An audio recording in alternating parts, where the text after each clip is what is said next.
नमस्कार।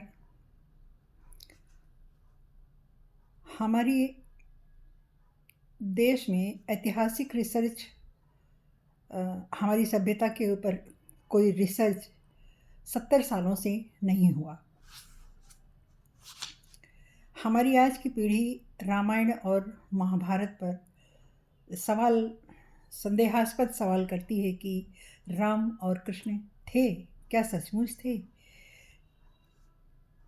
तो वो ऐसा सवाल इसलिए करते हैं कि हमारा पाठ्यक्रम भी गलत पढ़ाता है।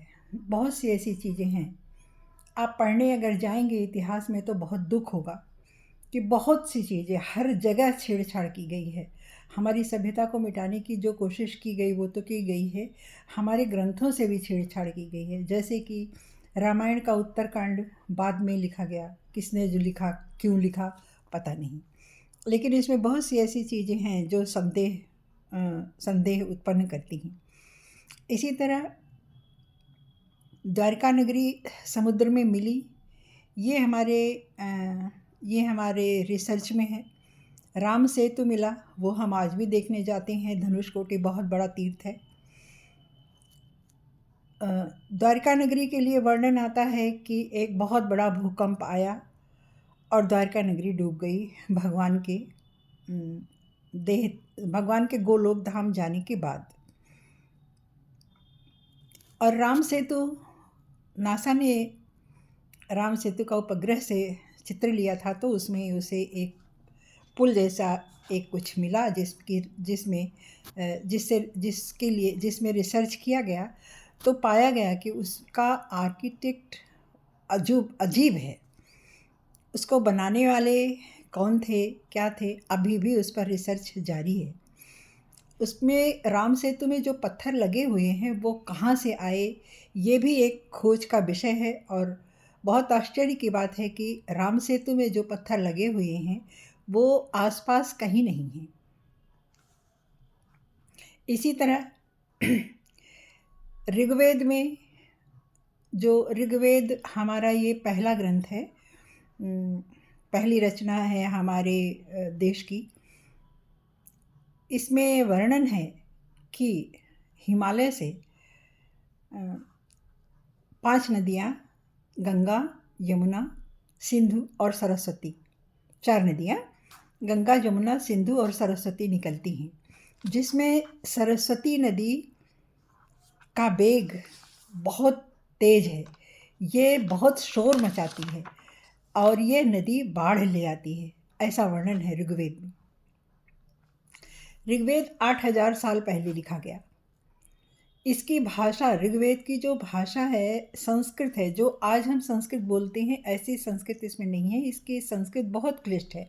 उसके बाद जो संस्कृत रची बनी वो थोड़ी आसान है। तो इसमें वर्णन है कि 6000 BC से सरस्वती नदी कम होने लगी।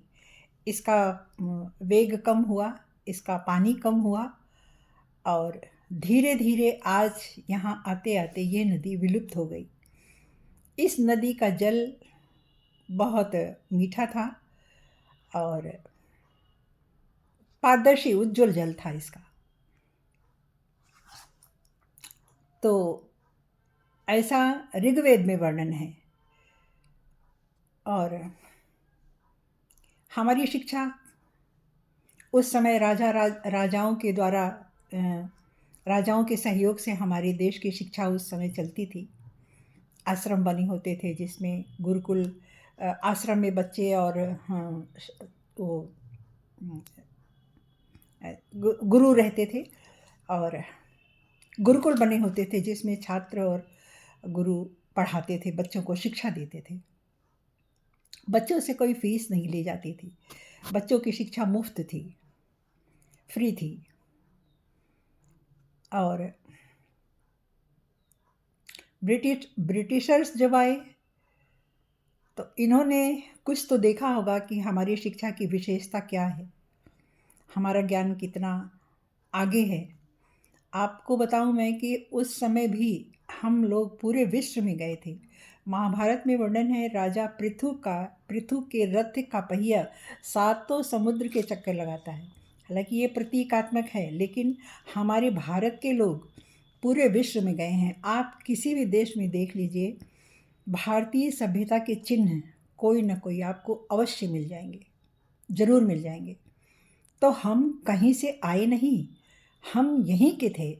हम यहाँ से कहीं और गए, देश में गए, फिर वहाँ से जो लोग आए वो इसलिए भाषा का और रंग का कुछ थोड़ा बहुत बदलाव हुआ, लेकिन डीएनए रिसर्च से पता लगता है कि बहुत डीएनए सबके एक है। मुग़ल असल में वो तुर्क थे, टर्की से आए थे, तुर्क थे। उन लोगों ने हमारे देश में, हम सब पढ़ते हैं इतिहास को लेकिन जो उन्होंने किया उतना पूरा हमारे बच्चों को नहीं पढ़ाया जाता। हम उसका कुछ हिस्सा जानते हैं केवल। उन लोगों ने बहुत अत्याचार किया। नालंदा 7 तले की लाइब्रेरी थी वो। अब सोचिए 7 तले की लाइब्रेरी, कितनी किताबें उसमें, कितनी पुस्तकें रही होंगी, कितना ज्ञान भरा रहा होगा। कोई बात नहीं थी। अनावश्यक ईर्ष्या या जलन के कारण खिलजी ने उसे जला दिया। कहते हैं कि वो लाइब्रेरी 3 महीने तक जलती रही, इतनी उसमें पुस्तकें थीं। आज भी नालंदा देखने के लिए जो जाएगा उसको तमाम प्रमाण मिलेंगे उस विध्वंस का, कितना विध्वंस वहाँ पर किया गया है। उन सबको देखकर बहुत दुख होता है। ब्रिटिश उसके बाद बची खुची जो भी कुछ बचा था उसको, उस शिक्षा को ब्रिटिश लोग आए, ब्रिटिशर्स ने पूरी शिक्षा पद्धति ही बदल दी। विश्वविद्यालय में बिहार हुआ करते थे, चैत्य होते थे, और मंदिर जो कहते हैं आज की मंदिर बहुत हैं। हम लोगों को स्पिरिचुअल, हम लोग बहुत धार्मिक हैं या धर्म को मानने वाले हैं। तो धर्म हमारा केवल शुद्ध धर्म हमारा विज्ञान है। आज हम धर्म को विज्ञान कहते हैं, लेकिन पुराने धर्म को आप पढ़िए तो उसमें आपको बहुत सारे विज्ञान मिलेंगे। नक्षत्रों की गणना मिलेगी। महाभारत में सहदेव ने गणना की है तारों को देखकर, कि ये नक्षत्रों को देखकर उस समय उन्होंने गणना की थी कि हमें ये 5 ग्राम चाहिए। इसी तरह महाभारत युद्ध के पहले भी किसी संत ने गणना की थी कि ये नक्षत्र जब यहाँ होंगे, वो नक्षत्र, अमुक नक्षत्र वहाँ होंगे तो पृथ्वी पर बहुत हाहाकार मचेगा, बहुत उपद्रव मचेगा, और वो सब हुआ।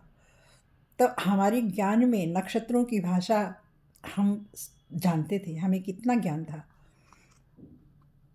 आक्रांताओं ने पूरी तरह से हमें मिटाने की कोशिश की, लेकिन हमारे मंदिरों को तोड़ा। मंदिर हमारे शिक्षा का, व्यापार का केंद्र हुआ करते थे। मंदिर हमारे केवल पूजा स्थल नहीं थे।